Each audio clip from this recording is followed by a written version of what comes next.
भक्ति परंपरा में दो शाखाएं हैं, एक सगुण है, एक निर्गुण है। सगुण परंपरा के प्रमुख संत हैं संत तुलसीदास और निर्गुण परंपरा के प्रमुख संत हैं कबीरदास जी। और दोनों ने अपनी भक्ति में राम नाम का उपयोग किया है। दोनों राम नाम का स्मरण करते हैं, दीक्षा में भी राम नाम देते हैं। लेकिन क्या दोनों उसी राम को स्मरण कर रहे हैं? क्या दोनों के राम एक ही हैं? दशरथ के पुत्र राम हैं? क्या सगुण के भी संत वही मानते हैं, निर्गुण के भी संत वही मानते हैं? नहीं। अगर हम ठीक से इसका अध्ययन करते हैं तो दोनों के भावों में बड़ा ही भेद पड़ जाता है। इसके बारे में आचार्य शांति भिक्षु शास्त्री जी ने बहुत ही सुंदर वर्णन किया है कि निर्गुणिया मत के जो कबीर हैं, राम को मानते तो हैं लेकिन उनका पुराणों के साथ मेल करते हैं तो बिल्कुल भी ठीक नहीं। उनके राम दशरथ के पुत्र राम नहीं हैं, पर उनके राम हैं क्या?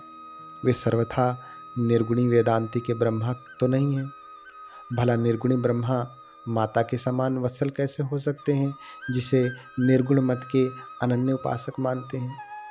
ऐसा तो हो नहीं सकता। निर्गुणिया मत के राम को यदि तथागत के रूप में मिलाएं, बुद्ध के शरीर के रूप में मिलाएं, बुद्ध के काया से मिलाएं तो बहुत ही अच्छी बात हो जाती है।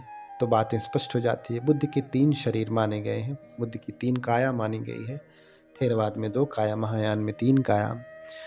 तो पहली काया है निर्माण काय, दूसरी संभोग काय, तीसरी धर्म काय। निर्माण काया वो है जो 4 तत्वों से बना हुआ सिद्धार्थ गौतम का शरीर है, जो माता के गर्भ से जन्म लिया। और संभोग काय वो है जो जिस शरीर से बुद्ध ने अपनी माता को देवलोक में उपदेश दिया, वो संभोग काय है, दैवी काय है।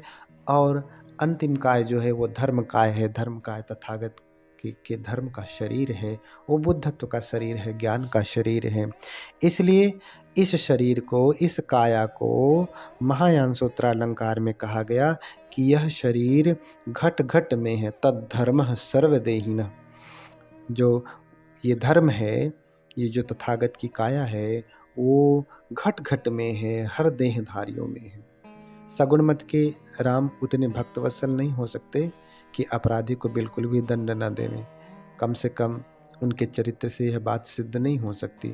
मुँह से भले ही वो उनका बखान किए जाएं, मैं जानहु निज नाथ स्वभाव, अपराधियों पर कोप न काऊं। लेकिन आपने देखा ही है, आपने पढ़ा ही है कि भगवान जो है, उनके भगवान ने कितने लोगों का संहार किया है, जान से मारा है।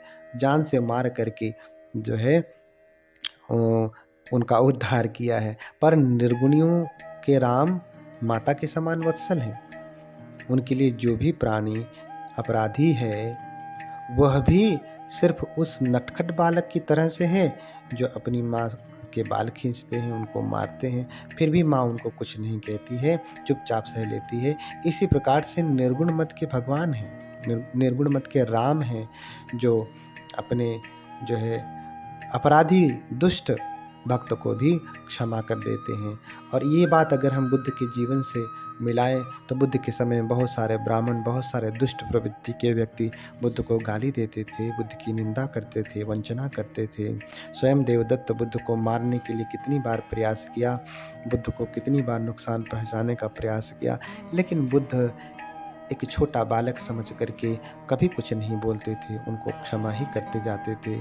और पूरे जीवन काल में बुद्ध ने एक चींटी तक को हानि नहीं पहुंचाई है।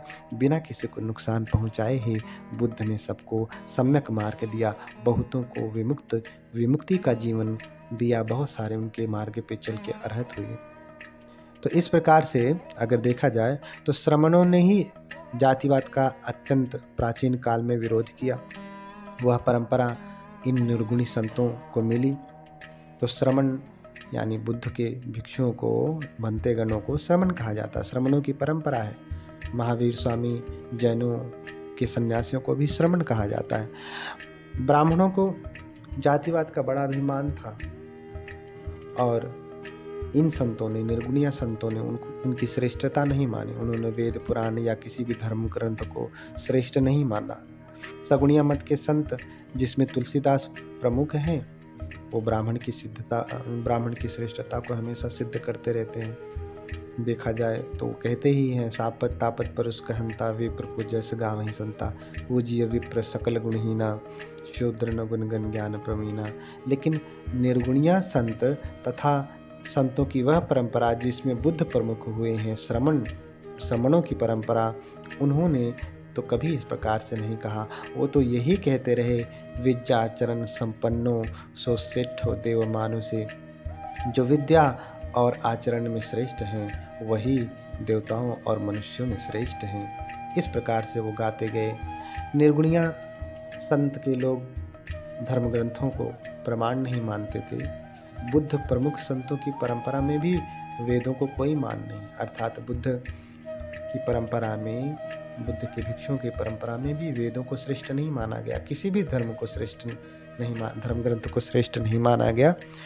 इसके उल्टे सगुणिया मत के संत बात बात पर धर्म ग्रंथ की दुहाई दिए बिना अपना काम नहीं चलाते। उनका काम ही नहीं चलता, भले ही वेदों के बारे में कुछ नहीं जानते हो। तुलसीदास तो वेदों की इतनी ज़्यादा दुहाई देते हैं कि वेदों से जान छुड़ाना ही मुश्किल हो जाता है। और तो जब भोजन पकाने लगे, भोजन का जिक्र आया तो कह दिया कि उपरोहित ज्यौनार बनाई, 6 रस 4 विधि जसी श्रुति गाई। तो इस प्रकार से उन्होंने कह डाला, इस प्रकार से दुहाई दी। तो आडंबर को बुद्ध प्रमुख संतों की परंपरा में बिल्कुल भी स्थान नहीं। बुद्ध ने कहा, न नग्गचर्या न जटा न पंका, नाना सका थंडिल सायकावा, रज्जो व जल्लंग कुट्ट कप्यधानंग, शोधिंति मच्चुंग अवितिन्न कंखंग। न नंगे रहने से, न जटा बढ़ाने से, न कीचड़ लपेटने से, न उपवास रहने से, न कड़ी भूमि पर सोने से, न धूल लपेटने से अथवा उकड़ू बैठने से। जिसके हृदय में संदेह है, जिसका चित्त संदिग्धों से भरा पड़ा है, संदेहों से भरा पड़ा है, ऐसे मनुष्य के विचार कभी भी शुद्ध नहीं हो सकते, उसकी कभी मुक्ति नहीं हो सकती। अलंकृत चेपि सतम चरेय समम चरेय, संतो दंतो नियतो ब्रह्मचारी, सभ्येषु भूतेषु निधाय दंडं, सो समनो सो ब्राह्मणो सो सभिक्खु।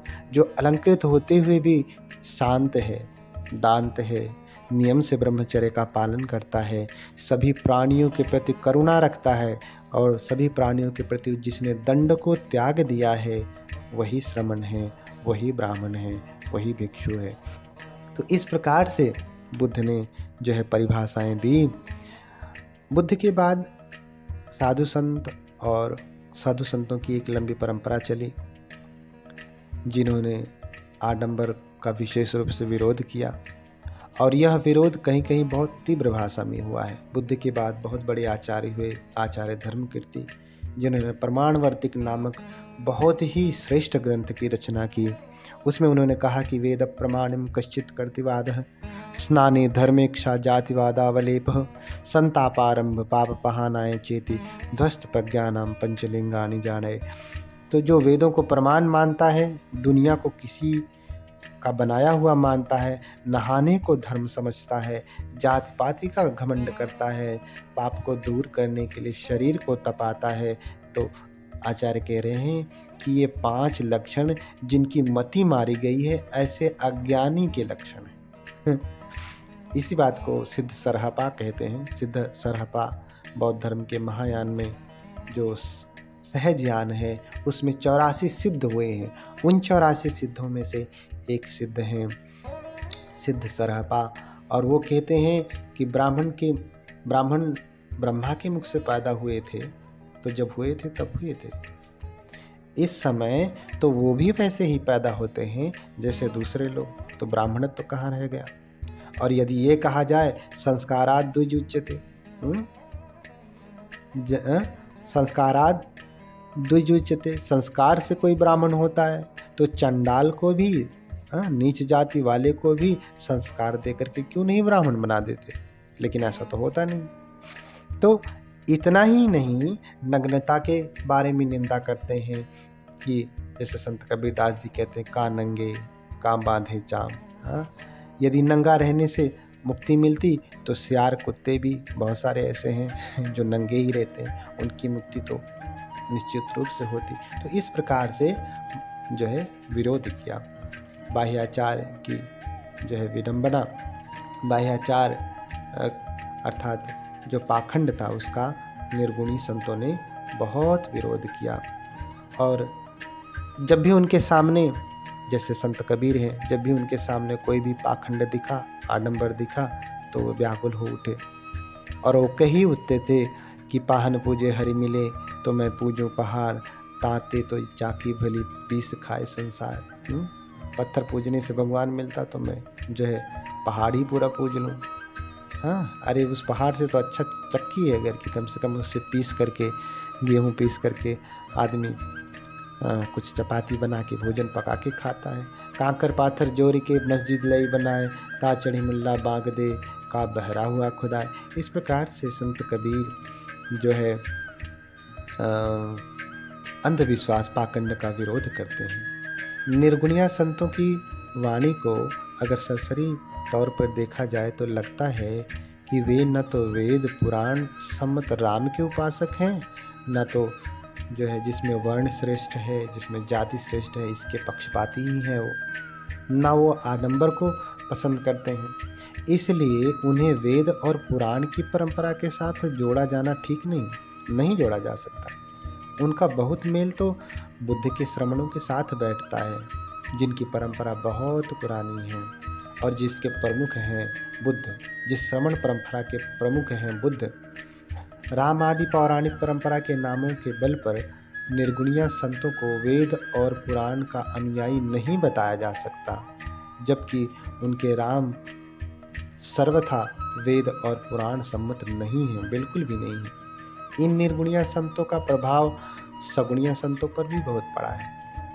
जहाँ पे वर्ण की श्रेष्ठता के पक्षपाती सगुण मत के परंपरा के संत थे, उन्होंने जैसे निर्गुणिया संत के लोगों ने सभी के लिए अपने द्वार खोले भक्ति के, ऐसे ही सगुण के लोगों ने भी निर्गुण का अनुकरण करते हुए सभी के लिए जो है भक्ति का द्वार खोला।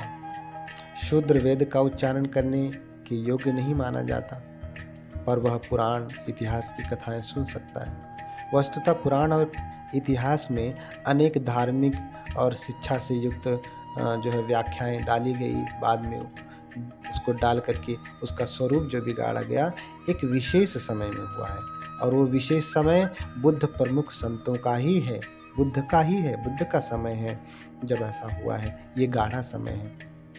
ऐसा करने से जो है ब्राह्मणों के नेतृत्व में उनको सुविधा हुई, ब्राह्मण ठीक से नेतृत्व कर पाए। तो सगुणिया मत के संत राम को सब नामों पर अपना तहजीब देते हैं, अकारण ही उनकी प्रशंसा करते हैं। तुलसीदास तो कहते हैं कि बंदहु राम नाम रघुबर को, हेतु किसान भानु हिमकर को, विधि हरिहर मैं वेद प्राण सो, अगुण अनुपम गुण निधान सो। इस प्रकार से जो है सगुण राम की स्तुति करते हैं, लंबी स्तुति करते हैं। राम नाम को मनुष्य मात्र के लिए जो है ग्राह्य बताने का प्रयत्न करते हैं। क्यों?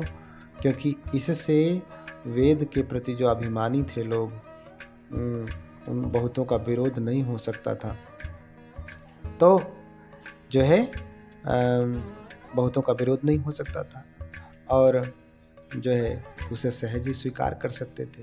राम नाम की महत्ता इतने से भी नहीं मानी, तो राम के व्यक्तित्व को भी बढ़कर बताया गया। राम भगति हित नर तनुधारी, सही सकट किए साधु सुखारी। इस प्रकार से लंबी स्तुति गाई। तो निर्गुणियों के राम और उनका नाम उन विरोधों से भरा पड़ा है जिन विरोधों से सगुणियों का, यानी राम शब्द जो है सगुण और निर्गुण दोनों में विपरीत भाव से है, दोनों में बड़ा विरोधी भाव से है। इसलिए सगुणियों के लिए नाम को परम रूप में प्रतिष्ठित करना बहुत जरूरी हुआ। सगुणियों के राम का यह रूप निर्गुणियों से मेल नहीं खाता। इसलिए वो कहते हैं, निर्गुण मत के संत क्या कहते हैं कि दशरथ सुत तिहुँ लोक बखाना, राम नाम का मरम है आना। तो जो राम नाम है, दशरथ के सुत दशरथ के पुत्र राम का बखान किया जाए तो ठीक है, लेकिन राम नाम का जो अर्थ है, जो उसका भाव है, वो दूसरा है। संत रैदास जी भी कहते हैं कि राम नाम हर कोई जपे, ठग ठाकुर और चोर, जो नाम साधु जपे, सोई नाम कछु और।